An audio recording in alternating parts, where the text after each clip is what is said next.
All right, no more questions. Time for the book. Oh boy, what do we got? Spiritual Exercises of Saint Ignatius. He was a saint, wasn't he? Yeah, he was a saint. Ah, Yeah. I see. All right. This actually, we haven't talked about this book, and I apologize because we've gotten a lot of questions on spiritual reading, and I've always forgotten this one, but this is actually one of the first books I read, and that really, really inspired me.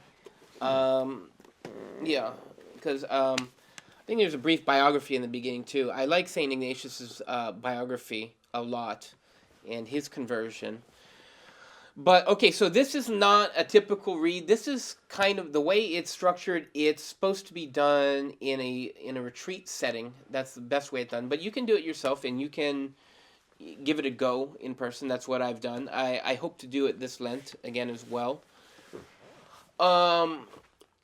But this is an incredibly important book. This is actually probably one of the most important spiritual books in the world, in my opinion. Because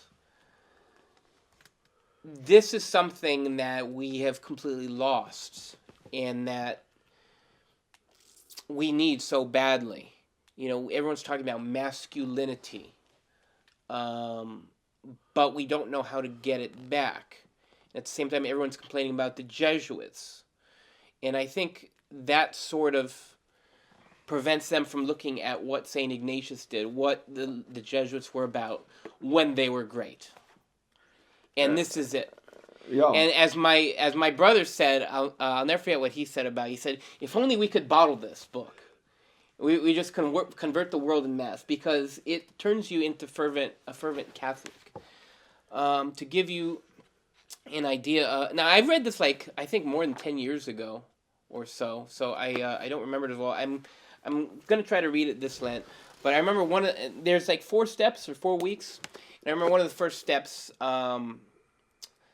It was about focusing on purging yourself from inordinate attachment. Ooh.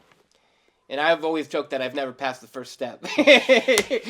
Well, I'm stuck at that. I'm still trying to purge myself from my inordinate attachments. But it tries to give you an honest guide of how to look at your venial sins and what is causing you, what attachments are causing you to sin. But it has powerful meditations too. One of the meditations I remember that had a big effect on me was to picture the world and all the people in the world. And now picture the good people in the world. All right. What are they doing? What are the types of things they're doing? Picture the Holy Family. What are the rhythms that they're doing? How do they act? What's going on? What's their lifestyle? Now picture all the evil people in the world. What are they doing? They're killing, murdering. Everything is vainglory. And, so you have these two images that are very powerful. And one of the things that I think that came from that for me is to embrace the being a nobody. Because that's one of the motifs of the Holy Family, if you think about it. They're all nobodies. Yeah. They're doing all these things in perfect humility. They're not in front of microphones. They're not in positions of power. No. I mean, and even the other greatest saints, Saint Anthony of the Desert, Saint John the Baptist, they're not in front of microphones, No, that's true. Which goes back to what we were saying about earlier about not broadcasting your almsgiving and your fasting and so on. Which of course our Lord is very much against.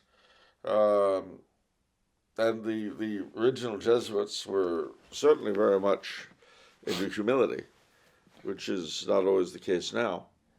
But at any rate, so that book will not be signed by the author. It will not be signed by the author. But I do want to make one last thing in terms of the masculinity thing. Yeah.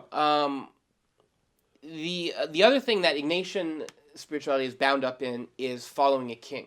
Yes. Now, it's one of the other meditations. You follow the king, and you will share in his rewards. And it's all bound up in chivalry. It's all of it. And it's why the Jesuit order does not have sisters or nuns. because it's masculine spirituality. My mom read the book and she's like, I don't get this. This is not making impact. I was like, well, of course. It's a guy thing. It's a guy thing. So over 90% of our audience are young men. This is right up your alley. It's important to know these spiritualities, in terms of identifying and finding out who you are. I'm Franciscan #1, and Ignatian #2. It's important that you discover what it is, what these things are all about, so that, you have to get beyond, my top 5 favorite movies and my favorite food and my favorite music and, or even favorite books. You have to find out how you are spiritually. You have to form a Catholic identity in this way. But on Facebook, where it gives favorites, yeah, there's no favorite spirituality. It's I don't just see books. one. Yeah, I Yeah. know. It's a shame. So, get this book. Very important. Very important. how much is it? Gosh, I don't know offhand, but based on it, I would say probably about $14. Probably about $14. It's So if they bought this and at least 300 pages. So they bought this and at least $11 worth of something else, they would get free shipping and handling. If they bought that and Star Spangled Crown or pretty much any one of your books, other than Every Man Today Called Rome or White Cockade, they would get free shipping. Wow. Yeah. Free shipping. Yeah.